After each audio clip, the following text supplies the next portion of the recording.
Someone commented on a recent video of mine asking why can't universities produce employable graduates and teach critical thinking?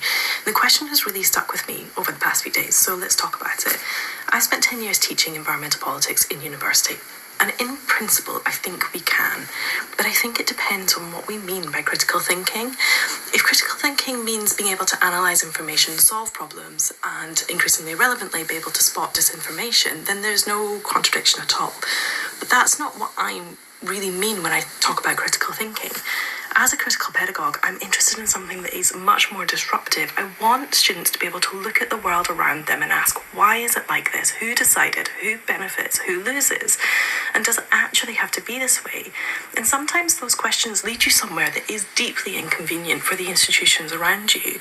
And that's where I think the tension appears.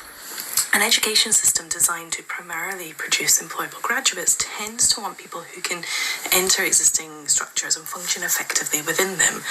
But critical pedagogy creates difficult citizens that are trained to question the structures and institutions themselves. Paulo Freire talked about education as a practice of freedom, and that means that education isn't simply about giving people the skills to find their place in the world. It's also giving them capacity to ask whether the world that they're being asked to fit into is just.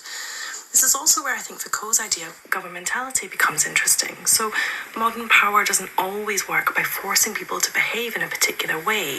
It can work by producing people who learn to govern themselves according to what society already considers normal, productive, desirable. It's becoming more and more difficult to be that kind of citizen. So yes, I want my students to be employable, but I also want them to be difficult to govern, to have the tools to understand why it is so difficult to function normally according to capital in this world.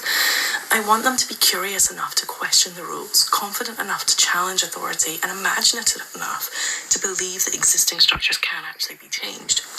Because if all education does is make you better at fitting into the world as it already exists, we've missed something really important.